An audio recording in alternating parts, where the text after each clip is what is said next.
Historically, there was these separate siloed applications that were used throughout the entire workflow from design to manufacturing. And part of the overhead associated with that is every team had their own, very powerful capabilities in those applications and processes, but they were siloed.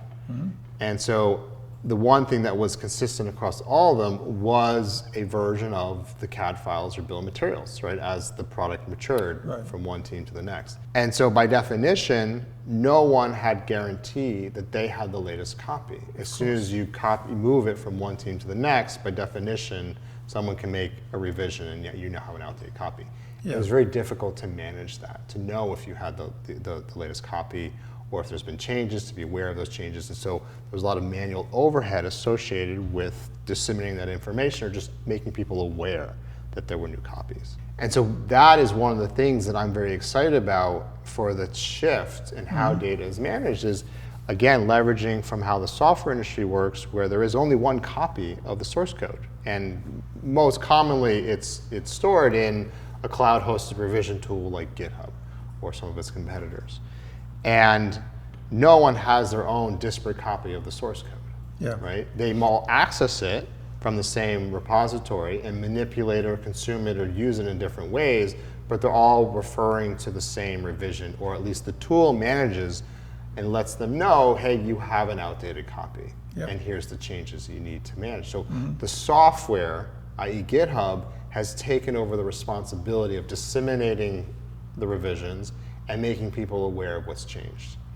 It's removed that burden on the human to do that job for them. And so that's one of the things that I'm really looking forward to in the hardware industry is that shift in how data is managed, right? So that is not only the tools are available to make it possible, so there's only one copy of the BOM, there's only one copy of the CAD files, and the software tool is there to host it and revision manage and disseminate the changes. But that culturally, that's what we expect, right? And I think that shift is starting to happen now. It's not there yet, but it's starting. So that the Git paradigm would say that the PLM system is the master source of truth for the product. Correct. The analogy to Git in the hardware industry is a PLM tool. So, that's sort of been an ambition, I think, for many companies. One of the final boundaries of that is sourcing. Because as we know in hardware, a lot of that stuff that's designed in has to be procured and there's a formal department often. So to the extent in the modern tools, a key thing to address, I believe, is to have accurate information about the sourced content. Not just it's for form, fit, and function, but specifications, price, availability. Lead time, because those have direct consequences. If you leave that to the organization's preference, which is late stage when they're going to buy stuff, it's too late, because inevitably they call out a change down there, or manufacturing do.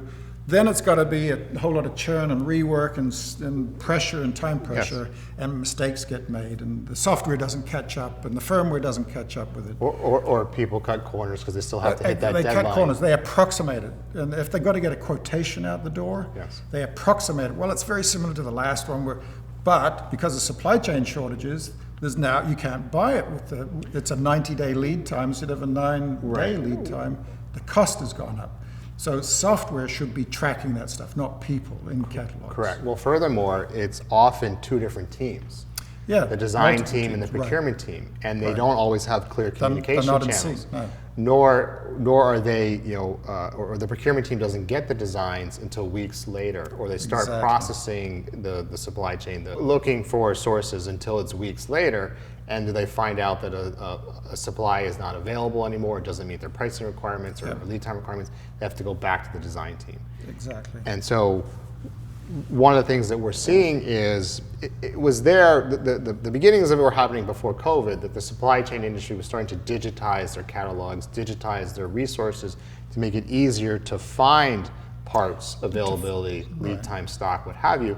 COVID, I feel, accelerated that. COVID exposed the weaknesses we already all knew in the supply chain industry, but because now it was in everyone's front door and seeing the impact on their daily lives was it in our faces, and now there's been an acceleration in investment in how do we make supply chain more visible, more digitized, and more accessible. Exactly, and sort of pre-pandemic, you could get access to the catalog, but that was static information. It wasn't giving you the actual dynamic availability and custom. So Yes. things were actually had changed, but it wasn't visible to the engineer. Correct. So to the extent now, post-COVID, where so many industries have pivoted to real-time live repositories of information, that's now able to be surfaced directly into the engineer's design thought process so they can make the decision. They might make, just because of availability or a price, Yes. make an alternate choice. Yes. It may even exceed the specifications of what's required, but it's available now because the Correct. consequences of waiting a month or two means the $10,000 computer or $100,000 car can't be shipped because it's minus that 10-cent transistor or component. Right. Well, bringing more information further Real- upstream Accurate information. to where the upstream. design Exactly. decisions are made, it allows engineers to make more informed decisions. Exactly. Right. And With confidence. with confidence. There's no guarantee, certainly, that the supply chain won't change, in a moment's notice, but at least they're starting off on the right foot. Exactly. And they can make better decisions based on supply chain availability, not just on functional performance. Exactly. Right? And so that not only leads to fewer revisions of a product, hopefully, right? It allows you to get to market faster and obviously lower costs, but the cost to make changes drastically reduces, right? So the cost it takes, the unit cost to make a change in the design cycle is significantly lower than to make that same change once a design is starting to go into production. Yep. Totally. Right? The files have, disseminated to more teams. More people have done some process on those files. They've extended, they've extruded some labor effort to process it. Yep. That engineer may be gone, maybe weeks since they've actually operated on it, and they don't even remember why a decision was made. They have to context switch if they're asked to make a change. Yep. And so the more information an engineer has access to up front, the better informed they can be to make a decision, and the cost to make a change is significantly reduced.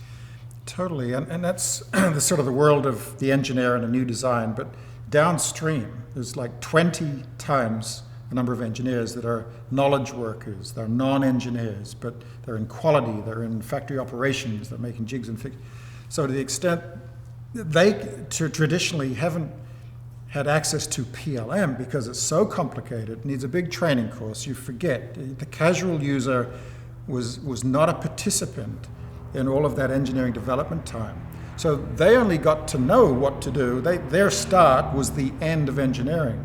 Now with cloud native solutions that are easy like Google Docs or Google Sheets, they can become participants a month before they need to take some action to do work. And there's trust in that repository, the master source of truth of the product. And they got an early lead time, and they don't care if this little thing changes because they're making a full fixture and they're thinking about how to automate the transfer and how many people and how many machines to engage and to reserve the scheduling of those and inventory of raw material.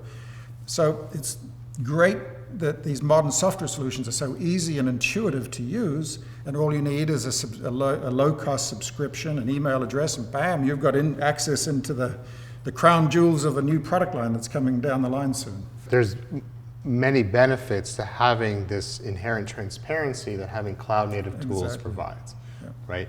It removes the dependency on the people to notify others, hey, this is what I've done. Please take this and now do your responsibility. You can now rely on the software to notify people, hey, there's been a change, please take effect, right? Or just the fact that it's now easier to see what people are working on. You don't have to wait until some major milestone for a CAD engineer or a procurement person or operations person to release their work to the next team, right? Throwing it over the wall. You now can have access to work in progress. And as someone who their responsibility is already further down the pipeline, like procurement, like sourcing, like operations, they can at least get started, right? Certainly if there's a portion of a design, of a mechanical assembly or a PCBA that is mature, the procurement team can get started. Right? They can start finding suppliers, they can start procuring parts, they can start negotiating contracts.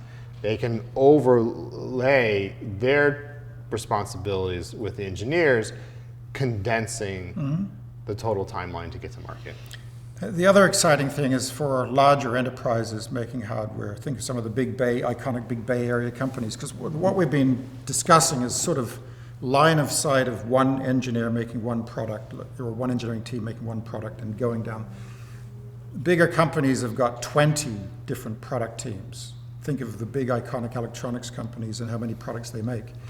This way, there can be this ever-evolving corporate IP, this body of information of the core product design of a TV, of a computer, of a hardware device that can be used as a basis because it's in service, it's being shipped, it's a successful in production around the world product, and that core, 80% of that can be common to another product line and another product line and another product line.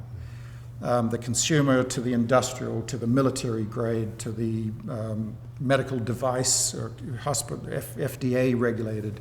But the core engineered product with its firmware and software and circuit boards and cooling parameters that have all been perfected through the fail fast and release and a limited can all be reused. So the corporation benefits, because without that, these organizational silos, the LaserJet team don't talk to the inkjet printer team in a printer company. And there's no benefit of overlapping. And they end up redundant, compromising the brand identity and the power of the brand of leveraging new innovations that were in this team, but they don't make it into the other team.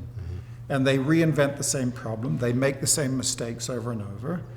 So it allows many distributed global companies that grew partly organically, partly through acquisition, to then get on board on a common data set, a common library, common categories of how they categorize engineering content that goes in the products. So they can end up with global products, and they can flip where they get it made because the manufacturing sites are all set up for doing similar products. And that's a massive scaling opportunity for companies that otherwise operate kind of semi-independently by product line and by country.